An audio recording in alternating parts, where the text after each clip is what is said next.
様どうもこんにちは。メンタル人生メンタルグラフ研究家萌子でございます。今日は私が15年間ぐらい患ったパニック障害からどうやってご機嫌女になったわけっていうグラフをちょっと皆さんに披露しようかなって思って、なんか突然思ったの。基本的に私って結構ご機嫌女なんです。ブチ切れることはほぼない。メンタルが鬼のように下がるときは生理前だけ。でもそれも最近超低用量ピルを飲んでいるので、鬼のように下がることはない。なんか大事件があった時とかにはとりあえずなんだよーってなるんですけど、別になんかなんていうの、すぐ戻る。わかんない。なんかものすごいことが起こったらちょっと私もわかんない。それはどうなるのか、人間なので。基本的にベースがご機嫌女なんです。で、なんでこれを取ろうかと思ったっていうと、もし今メンタル元気じゃないよって方がおられたら、全然諦めなくていいよっていうのを私はお伝えしたくて、この動画を撮ろうと思ったんです。てかどん底とか言ったらさ、なんかすごいもっと苦しい人いますけどってなったら、もう私はもうなんか私の物差しでしか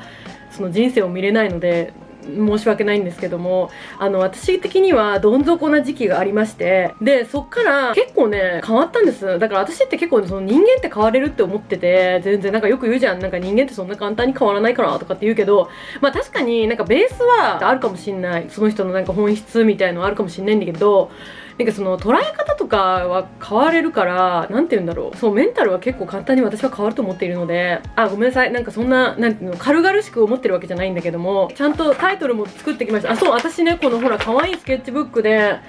作ってきました。みんなに見てもらおうと思って。可愛いよね。みんながなんかランチかな、ケーキおやつの時間だね。ケーキをみんなでむさぼってる感じで、クマ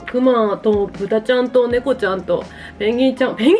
すごい世界観。結構気候とかは全然関係、クマがいるからね。豚隣は結構危なめ。素敵な世界。これみんな一緒に、すごいよね。子供の絵でこんなにみんな一緒に希望を持とうねみたいな、諦めるのは早いよみたいな絵かもしれない。見てほら、だって山は笑ってるからね、後ろの方で。なんて優しい笑顔なのって感じ。私たちを見守ってくれてますって感じで。で、はい、タイトル、私の人生メンタル年表グラフって感じで始めさせていただこうと思います。私のメンタル、何この見にくいグラフ、びっくりきたね。あれ、私もうちょっと綺麗に描けてるつもりなんだけど、こんな感じなんです。私のグラフってメンタルのこれね、まずここ0歳はよくわかんない、覚えてない。で、じゃあ10歳とかでどんどん下がっていく。なんでかっていうと、小学校が始まったからで、ここら辺で一気にズドンって下がる。で、下がるとこは私はこれでは足りない。ここはゼロ地点ね、0地点。ごめんなさい。なんか下はパジャマ履いてます、私。そんなんどうでもいいよね。はい、ゼロじゃ足りないのでマイナスもあります。結構、はい。ここまで行きます、私。これ、マイナス何歩ぐらいだろう？マイナス100ぐらいかな。ここまで行きます。ここ、10歳ぐらいの時かな。10歳ぐらいの時にここまで行きます。それが結構、こんな急激には上がってないと思うんだけど、みたいな感じで生き延びて、で、この辺で、ずっとこの辺パニック障害ですよ。この辺、もうずっとです。もうここがね、パニック障害発症です。で、こう行きます。で、19歳の時にあることがあり、ちょっと上がります。で、ここを普通に大学生活して、で、23歳の時にまたゼロを超えます。落ちるんです、あることがあって。で、また、その後上がっていって、地元で暮らし、で、ここで東京に行くわけです。34歳だったか33歳だったか覚えてないですけど。で、これも上で足りないんで、34歳からはもうこういう感じで上がっていってるっていうグラフですね。ねえ、こんなに頑張ってさ、作ってさ、こんなに分かりにくいさ、グラフあるって感じじゃない？びっくりだよね。分かった今のグラフで。はい、ドン。0歳から5歳。基本的に記憶がない。あるわけがありません、記憶が。何の記憶があるかな？ないです。本当にないです。両親のことめっちゃ好きでした。姉は結構意地悪でした、この時は。そりゃそうだよね。下がさ、突然生まれてさ、天下だったのにさ、いきなり親のあれを取られるわけです。はい、次。一回下がってった時は、小学校が始まったんですね。出来事といえば、学校生活が始まります。親と離れるのが地獄すぎ。はい、親がね、めちゃくちゃ好きな人間からしたら学校って地獄です。だって、今まで親とずっと一緒にいたのに、突然、長時間、親と離れることになります。私、いつも考えてました。ねえ、あとさ、私ってさ、何日間さ、親と一緒にいれるわけみたいな。なのにさ、そんなにさ、多くないのにさ、入れる時間が。なのにさ、私ってさ、この好きでもない学校で過ごしてさ、親といる時間がなくなってるわけ。どういう状況って思ってました、よく。それぐらい親が好きでした。この時のメンタルレベルで言えば豆腐です。もう弱々です。だから親から離れると溶けちゃうんじゃないかっていう豆腐ですね。かっこ生まれたてのっていう、生まれたての豆腐って何っていう感じなんですけど、多分出来たてってことですよね。ほやほやの、ちょっとブスッとしようものならもうすぐトゥルンって感じのになる豆腐ですね。はい、誰でも壊せるレベルですね。怖いこと言うじゃんみたいな。で、メンタル状況も三角。別に日常生活を送れてました。ただし、体育祭、これ体育祭とか運動会ですね。運動会の時のみ×。もう私、運動会がマジで嫌いで、なぜならさ、運動会ってさ、親が来るの。で、親が近くにいるのに、会えないの。会えないっていうか、なんていうの、学校と家っていう、なんか、学校ではさ、気を張ってるわけじゃん。人間、学校の人として、学校に通う人間として。でも家に帰ったらなんかプルーンって感じだったのに、ちょっと境目が変になって、もうマジで帰りたくて、毎年親に泣きつきに行き帰りたいと言っておりました。で、なんか3年ぐらいの時に友達に腕を引っ張られて腕が抜けて病院にそのまま送られるっていう嫌な記憶もあります。私なんかすごい腕が抜ける時期があったんだよね。腕が抜けるってポロンって抜けるんじゃなくて、なんか関節がなんかポキってなって、もうなんか私こうやってやってて、なんかこうなっただけでもう終わりましたみたいな感じで、もうこっから動かせないの。もうなんか整体とか、なんかそういう整体じゃないな、なんか病院に行かないと病院の先生がなんかガキって直してくれて、動けるってなるわけで、それガキってやってくれるまではもうこうなの。すいませんみたいな感じで、それがよくなんかありましたね。特に低学年の時は学校がそもそも苦手だったんですよ。集団行動がそもそも小さい時から得意でなかったですね、基本的に。楽しい時もあったんですけど、それはなんか絵描いてる時とか、あと最初は走ったりするのも運動も好きでしたね。で、この時の気持ちといえば、家にいさせてくれ。そのままですね。家にいさせてくれってどんだけ思っても子供って家に入れないの辛いよね。親も働かなきゃいけないので、いろいろ学ばなきゃいけないしっていう。だからいくら子供が望んでも思い通りにならないことって子供っていっぱいあるんで、マジで子供って大変だなって。次がね、中学年、3、4年とかですね。3、4年生の時に、出来事といえば、大切に温めた秘密基地強制解散。これ辛いですね。これ辛いですよね。私が結構大好きだった秘密基地があったんです、私。で、なんか、10人ぐらいの、メンバーで作ってたんですよ。秘密基地を。木の下でね。で、先生に強制解散。みたいな。みたいな。私、ここで思いましたね。なんか、って。なんか、好きなことやってるのに、学校って壊すんだ、みたいな。仕方ないのはわかるの、本当に。そう、みんな仲良くっていうのが私マジで苦手だって。だってさ、人間ってさ、マジでさ、合う合わん、あるやん、絶対。でもそれ許されないの、学校では。もう、はい。なので、絶対全員と仲良くしなさいっていうのが、先生の、わかんないです。今の時代はわかんないですけど、私の時代はそうだったんです。もう、みんなと仲良くしなさいみたいな感じで、もうこんな秘密基地でなんか秘密のグループを作るのはダメですって感じで、強制解散されました。それ辛かったです。で、みんなが大好きな遊びがめっちゃ苦手っていうのがあって、私これ結構覚えてるんですけど、先生がご褒美で、なんか勉強か何かを頑張ったんで、今日のなんか道徳の授業は、鬼ごっこをみんなでしましょうとか、なんかドッジボールをみんなでしましょう、かくれんぼをみんなでしましょうとか言って、みんながうわーみたいな感じでもう盛り上がるわけ、鬼のように。みんなもうスタンディングオベーションみたいな感じになるんだけど、私はもう最悪って思ってた。この嫌なの、ハラハラドキドキ感が。捕まるの？捕まらないのみたいな、ビビりだったんだろうね、本当に。すぐ捕まるようにしてた。ドッジボールとかもすぐ当たりたかった。でも意外とそういうやつが一番最後まで残ったりすんの。辛いよね。あれみんなね、楽しめるのすごいよね。私ド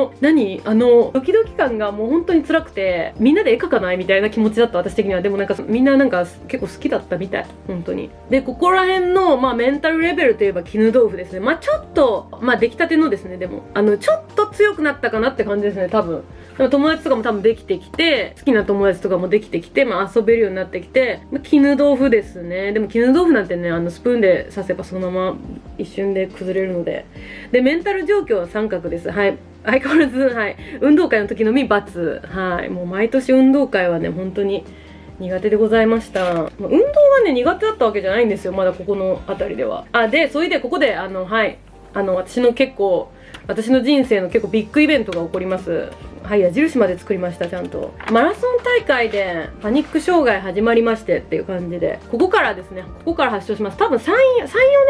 年か4年かは覚えてないんですけど、マラソン大会が毎年あるんですけど、結構走っるんだよね。あれ何キロ走ってたんだろう。なんか結構長めの山の中で、もう上下すごい道とかあって、すごい気持ち悪くなった私途中で。多分寝不足だったのかな、前ね。なんで気持ち悪くなったかはちょっとわかんないんですけど、気持ち悪くなって、で、私もう、すいません、ちょっと汚い話で、ちょっと戻しちゃって、ゴール前で、みんながいるゴール前で。でも私はもうこっからもう地獄の日々を過ごします。全然悲しい話とかじゃないんで、結構地獄でしたね、私的には。で、この辺りから恥をかくことが死ぬことよりも辛いことになりました。多分ですけど、多分私の予想なんですけど、結構ね、もうみんな結構ゴールしてた。ちょっと戻しちゃって、休んでから行ってたから、もう結構最後の方だったんです、私ゴールが。で、みんなが結構、座ってて、もうゴールした人たちが。その前で、戻しちゃったので、なんか人前に立つことが一気に無理になりましたね。それまでは結構演劇部とかやってて、人前に立ったりとか、バレエとかもやったりとかして、バレエかなとかもやったりして、前に出るのが好きで、そう。この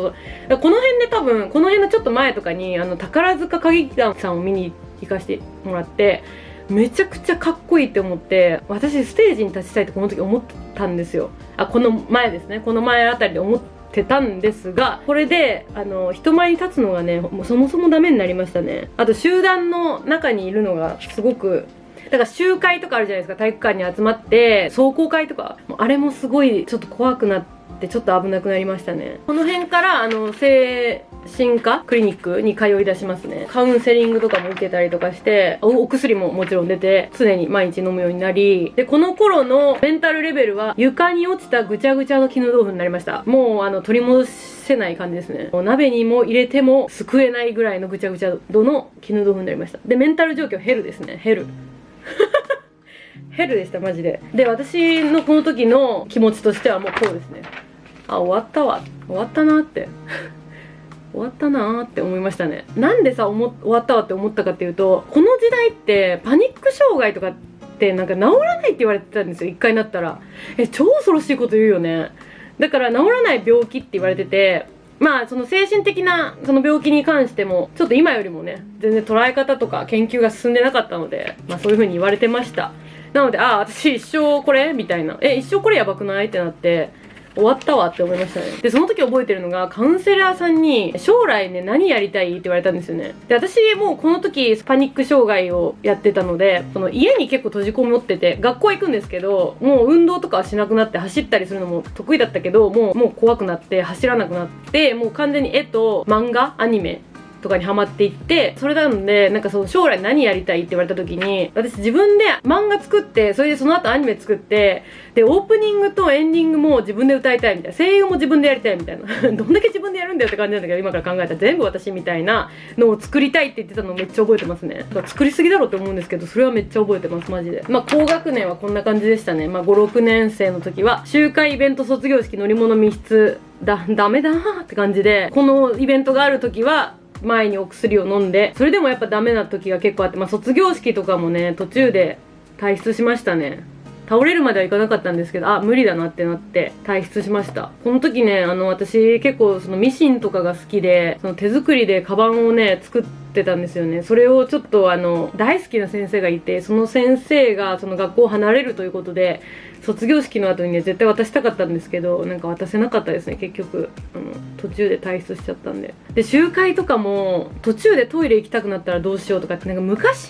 今どうなんですかね、なんか授業とかでもそうなんだけどさ、集会とかでもさ自由にトイレパンパン行けるような感じじゃなかったの。だからもしここで気持ち悪くなったらどうしようとか、もし途中でここトイレ行きたくなったらどうしようとかっていう不安で逆に気持ち悪くなるみたいなことを起こしてましたね。で乗り物もこれあるあるですけどすごい苦手で、密室はあんまなかったですけど、密室もできれば嫌でしたね。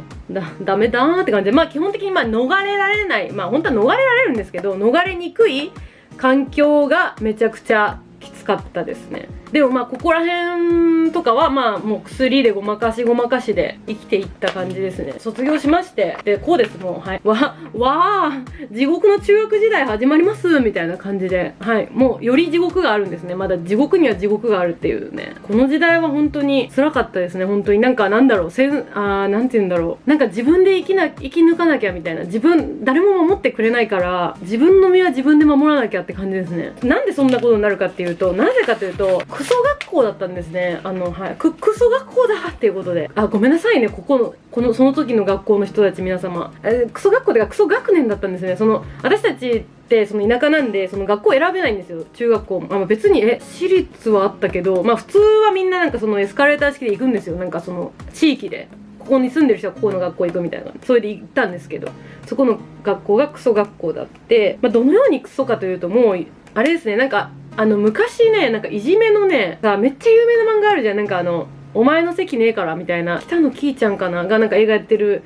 あれよりひどい感じですね。なんか本当にずっといじめのループがどんどん順番が回る感じのタイプで、もう暴力もありの道具もありみたいな感じの、普通に陰湿ないじめも全然ありみたいな学校だって、あんま記憶ないんですよね、私この頃。多分もう脳がちょっと遠慮してくださってる感じ。1年生はなんとかやり過ごしました。でも私はもうここにね、ここにポケットがあったんですけど、セーラー服のここにね、常に薬とお守りを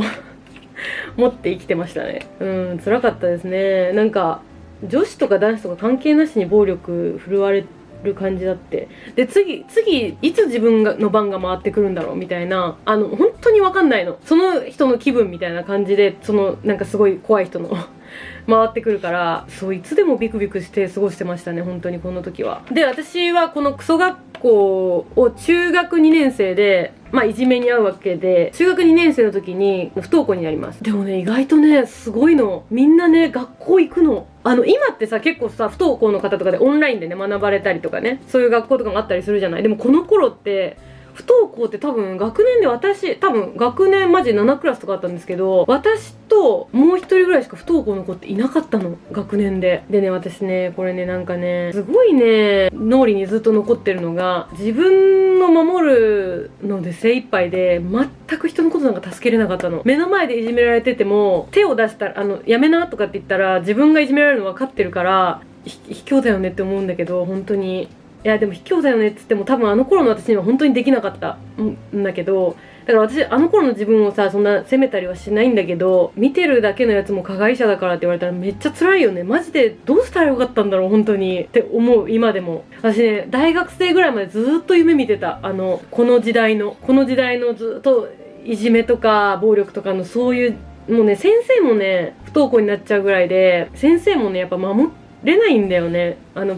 もう暴力とか出てくると、暴力って言ってもさ、普通のさ、殴る蹴るとかだけじゃなくて、別にそんな不良学校とかではなかったんだけどね。で、不登校中に私は家でねアクセサリー作ったり絵を描いたり、もう本当に親に感謝ですよ。休ませていただいて、本当にもう本当に辛かったですね。ただ毎日ね親にね言わなきゃいけないの、ごめん今日も行けないっていうのを。やっぱね、その時代ってやっぱなんか理由がないと普通に休むのおかしくないみたいなレベルなんで、体調は悪くないんだけど普通に環境に入れないよって気持ちだったの、私は。でも他の子はみんな言ってたから、だから自分がおかしいんかなってずっと思って過ごしてました。で、毎朝ね、ごめん今日も行けないって言って電話してもらうのがもう本当に苦痛で、もう申し訳なさ。もう私はパニック障害起こってから恥をかくのが何よりも最悪、死よりも最悪って思ってたけど、もうその自分自身がなんかもう恥みたいな存在になってました、この時は。本当自分の中でね、実際のことじゃなくて、なんか自分の中でそういう風に自分を捉えてしまってました。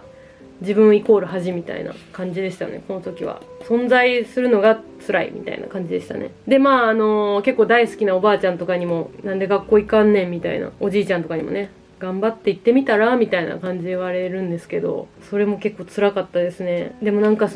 最近になって母に聞いたんですけど、この間なんかおばあちゃんと母がすごい話したらしくてね、母方のおばあちゃんなんですけど、なんかおばあちゃんもそれ覚えてたみたいで、おばあちゃんも結構ちょっと認知症入ってきてるんですけど今、それでもなんか覚えてたみたいで、なんか私の話になったらしくて、私が最近東京に行ってみたいな話になったらしくて、でなんかその時になんか後悔してることがあると、おばあちゃんが私が学校行けなかった時に学校行きなさいって言ったことをすごい覚えててくれたみたいで、申し訳なかったって言ってたっていう話を聞いて、泣きましたね私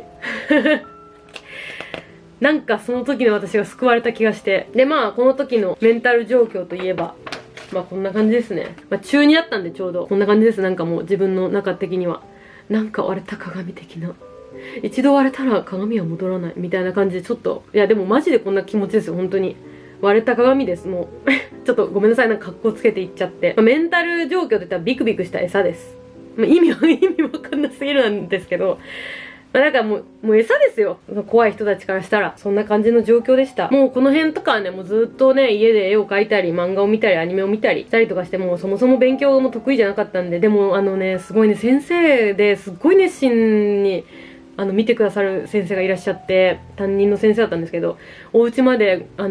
勉強を教えてくださりに来て、私は勉強嫌いだったんで、勉強いらねえよって思ってたんですけど、プリントとか持ってきてくださったりとかね、私からしたらちょっときつかったんだけど、いかに自分がね、どんどんね、みんなから置いていかれてるっていうのを、現実を目の当たりにする時間だったんで、ちょっときつかったんですけど、でも今思えば。で、その先生がね、すごいいろいろやってくださって、私の仲いい子たちと同じクラスにしてくれたりとかして3年生に。で、3年生の時は行けるようになりましたね。まあでもちょっと結構休みがちでしたね、やっぱり。基本的には。結構休んでました。そんな感じで、なんか私のこの頃の気持ちといえば、こんな感じですね。なんか終わんないかなーって。もうなんか、いいかなーみたいな。なんかどっかに帰りたいなーみたいな。どっかわかんないけど、なんかもっと、安全な場所に、安全な世界に帰りたいなみたいな。なんかもう今一旦終わりたいなみたいな感じ。終わりたいっていうか、なんかまあ一回休憩したいなみたいな気持ちでしたね。なんか夜とかになるとね、そういう気持ちになってました。で、高校生になると、まあ山を登ります。はい、なんか山を登るってもう登山とかじゃなくて、まあなんか高校に行ってもまあ学校というもの自体にはやっぱりね、馴染めなくて私は。友達とかはね、全然、結構女子校に近かったんで、漫画の話とかアニメの話とかめっちゃできて、すごい楽しく話すこともできたんですけど、ただ、私のままではいられなかったんですよね。なんかやっぱり誰か、まあみんなそうだと思うんですけど、この時代の時なんか特にね、学生の時なんて。誰か別の人格にならないと、なんて言うんですか、なんか別の人格というか、なんて言うんだろう。まあ元気な私で居続けたかったんですね、友達の前では。なので、まあそんなのが、続くわけないので、そんな無理がね。なので、高校時代でも定期的に休んでました、かなり。途中でよく帰って、今日ちょっと調子悪いので帰りますとか言って、保健室行ったりとか、で、運が良ければ帰れて、そういう時はね、なんかね、高校の近くに山があったんですよ。すごい山じゃなくてね、まあ階段、何十段、30段ぐらいの山に登って一人でお弁当食べてました。なんか、本当にみんなが羨ましかった。私がさ、見えてないだけでさ、みんな悩んでたと思う。いろんなことを。いろんな悩みがあって、いろんなね、人生を送ってる方がいらっしゃったとは思うんだけど、私から見たらさ、みんなさ、元気に学校行ってさ、休まずにさ、学校楽しいとかっていう子とかもいてさ、もう私は本当に羨ましかったな。本当にそんな人間になりたかったなって。常に思ってましたね。もうこの時もね、やっぱね、ずっとお薬は飲んでまして、まあどうなんですかね。今思ってもまあそれでよかったのかなって思うんですけど、まあ友達に一回も行ったことがなかったんですね。私パニック障害でちょっとメンタルも病院行ってますっていうのは、まあ一回も行ったことなくて、で、なんで裏でね、ちょっと薬を飲んで、パクッとね、飲んで、みんなの前で面白いこと言って、笑ってもらってっていうヤバめの二重人格をやってましたね、本当に。で、結構ね、この頃とかにね、言われるのが、大人はね、結構ね、好き勝手にね、子供というか、まあ学生に言ってくれるんですよ。それじゃダメだねって。辛いよね。一生懸命頑張ってるけど、それじゃダメだねって、達してないねって言ってくれるんですよ、大人って。もう私はもう、これはもう決めてる。私はアドバイスを求められない限り言わない、なんか、口出さない。人の人生に。そう思う。私はこの、まあ、山を登ったら関係ないんですけど、精神科の先生に言われたことで結構覚えてるのが、なんか私がね、その時、高校生の時にオンラインショップで自分で作った絵をそのグッズにして販売したいっていう夢を語ったんですね。そしたらなんか先生が、そんなにね、甘くはないよって教えてくださって。それさ、何の意味があるのって私は思うの。その人の夢にさ、そのさ、若い子とかさ、子供とかさ、まあ大人もかもわかんないんだけどさ、が夢をさ、語ってさ、現実は甘くないよとかさ、もっと現実を見た方がいいよっていうのって何のメリットがあるの？それ言うことに関して。本当にわかんなくて私、すごいじゃん、やってみなよみたいな。本当にわかんなくて、それでさ、もしさ、成功しなくても成功しないよ。まあそんなさ、商売もしたことない高校生が突然さ、それやったとってさ、まあ成功する確率なんか、そらそうよ。なかなかそんな成功しないよ。でもなんかは得られるじゃん多分。失敗して、次はもっとこうしようとかさ、私はこれには向いてなかったのとかあるじゃんって私は思うんだけど、人それぞれなんでそれは何とも言えないんですけど、だから私はもう人の夢は絶対バカにしたくない。今でも思う。それは大学に入りました。大好きな、漫画の学科に入りました。芸大に入りました。19歳の時かな、留学をするんですよ。もう最高だったのこの留学が本当に。で19の時バーンって上がってたでしょ、グラフが。もう本当に人生を変えた留学、私のロンドンに行きました。ちなみに、留学って言ってもね、2週間とかそんなもんだと思います。で私分かってたんですよ、絶対やべえぞって。留学なんて、だって私この頃行ったことあるのなんて修学旅行の韓国だけでした。だからやばいよねって普通にいきなりさロンドンに行ってさ一人でね、どうなんのって話やん。だから許した親もやばいなと、すげえなって思うんですけど、で英語なんかもう ABC みたいなもんですよ。ABC は言い過ぎですけど、ハローみたいな、ハローアイアムアップルみたいな感じのレベルですよ。でそれで留学行きました。で絶対飛行機とか留学先でもね、絶対パニック障害が起きる、パニック発作が起きるっていうのも絶対思ってました。でもう私は絶対にパニック障害がゆえに人生を諦めるのが本当に嫌で、どうしても悔しくて、そうなることが、諦めきれなくて、どうしてもで行ったんですね。ただもうやっぱり案の定、そのヒースロー空港っていうロンドンの空港に着いた時に、私のイメージしてたロンドンと違ったの。トイレめっちゃ汚くて、もっとキラキラした世界だと思ってたんで、19歳のね、私吐きそうになって。でもその時に語学学校の迎えに来てくださる先生がもうハグしてくれて、大丈夫大丈夫みたいな。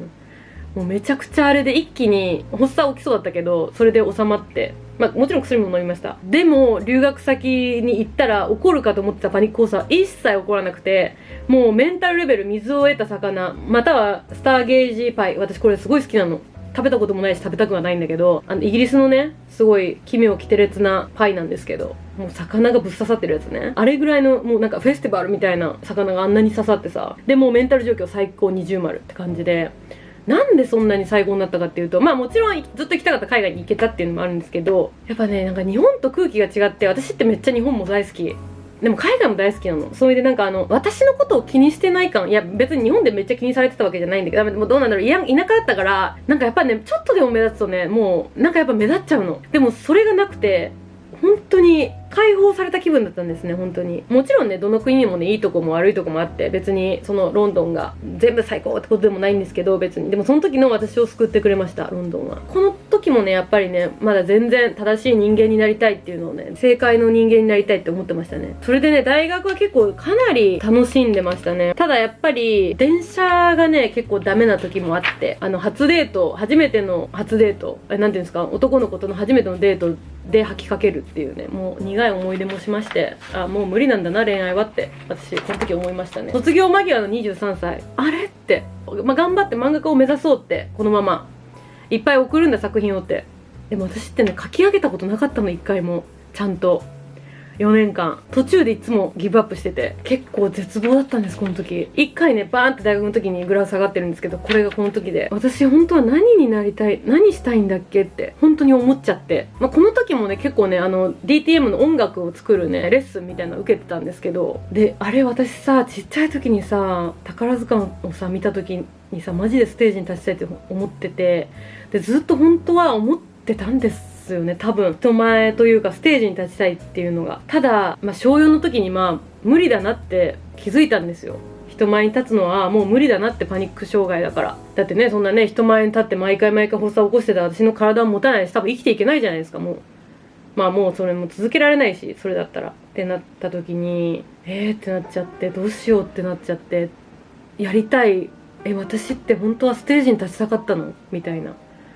でも無理じゃんって。だって私この時もね、パニック障害も全然ずっとあったんで、それから24歳ぐらいから、卒業してから本気でメンタルのと心の勉強を始めたんですよね。本を読んだりとかね、心理学とか、あと脳のこととか、あと自己啓発とかも全然読みましたね。でメンタルレベル並み、過去優しくないタイプのすっごいやつね、結構激しいやつ、冬のもう上がったり下がったりすごかった。すっごい悲しい時もあった。すっごいずっと泣いてる時もあったの。意味もなく夜になるとね、なんでだろうってなんか何がなんでって感じなんだけど、ずっと泣いてる時もあった。調子悪い時とかそんな感じで、メンタル状況はまあうーんって感じでしたね。そんなに良くもなくみたいな。まあでも新しいそのなんて言うんだろう、考え方に触れて、そんな考え方あったんだみたいなのを結構学びましたね。でこの時に私を結構自由にした考え方とかが、あれ私って正しくなくてよくないみたいなとか、あれ人の期待に応える必要ってあるのかなとか、自分の存在を否定しなくていいのかもとか、そういう気づきがこの辺で入ってきて、もう本当にね誰かになりたかったんですよ、正しい人に。でこういう勉強をしまして、そして結構考え方が変わってですね、根本的に。でこう思ったんですよ。あ、私人前で恥かいてもいいやって、これ具体的に言うと、私人前で吐いてもいいやが正しくはそうなんですけど、でこう思った時に、あれ私パニック障害完治したかもって思ったんですね。でこの頃からずっとこれを思ったのは24とか25の時で、それの時から多分10年ぐらいだから、パニック障害は今のところ起きてなくて、完治とかっていうのがちょっとこういうのにあるのかわかんないですけども、でも別に完治してなくても、私は別にまたダメになってもその自分もいいかっていう風に今は思えるようになりまして、地元でちょっと過ごした後に33歳の時に上京しました。でメンタルレベル自分でいいやっていう風になりました。別にもう他の人にならなくてもこのままでいいやみたいな。でメンタル状況もなぎ二重丸になりました。で別に私これ完成したとかじゃないんですけど、全然、これからもいろんな嫌なことや怖いことやいろんなことは起こるでしょう。年齢もあると思う。なんかそのいろんな価値観がさどんどん入ってきて、いろんな人にも出会ってね、世界が広くなっていって、受容できる範囲も広くなって、自分に対しても人に対してもっていうのもあるとは思うんですけど、私はこういう風にメンタルがこう変わっていったって感じで、誰かの言う正解はその人の正解っていう風に思ってます。今はカウンセラーさんに何がしたい将来って言われた時みたいに作詞作曲してて、自分で動画作って、ちょっと声優はやってないですけど、そういう自分で動画に出てっていうのを結局やってるなーって気づいて、なんか秘密基地みたいなもんなんですよ。絵を描いて、でそれを今やってるなーって結局、あの時4年生の時は秘密基地はもう解散されましたけど、でも今でもずっと同じことやってんだな結局っていうのを私は思いましたね。最近思うのはこの人生について、あれこれ自分で生きないとうまくいかないゲームってちょっと最近思ってます。これ最近思ってること。今まではそのちゃんとできないとか、正解でいないと、正しい人でいないと存在しちゃいけないとかね、堂々と生きちゃいけないとかそう思ってたんですけど、でもなんかこれ最近私が思ってることですね。はい、ありがとうございました。皆様に幸あれっていうことで、はい終わりました。なんかすごい唐突に終わってすいません。でね、なんか誰かみたいにね生きようと思ってもね、そうはならないっていうのに気づきました。私はもうだってこの猫はね多分豚にはならないの、頑張っても。その猫にもさ良さがあって、豚にも良さがあって、だからいいんだなと思って。で別に猫も豚も多分なんか誰かに認められてるために生きてないし、ただ自分で生きてるだけ。知らないけどね。あとこのクマさん足が揃ってて可愛い。ほんと誰かの参考になってればいいんですけど、全然その私の生き方がねおすすめしたいとかじゃないんですけど、全然何かの参考になればと思って、どこかの一文字でもと思って、そうこのグラフに戻るんだけど、こんだけねマジでね人生って変わる可能性があるって、変わってる人もいる、変わる人も全然いるっていうのを知ってほしくて、今めっちゃ辛い人も多分いると思う。本当にそれもしかしたらここかもしんないから、今マジで人生って分かんないから、本当に何が起こるか分かんないから、人生って。だからなんか希望は捨てなくて大丈夫っていうのを私は伝えたいなと思ってこの動画を作りましたということで、今回も見てくださってありがとうございました。また次の動画でお会いいたしましょう。ほんじゃまたね、バイバーイ。見てくれてありがとう。じゃあねー。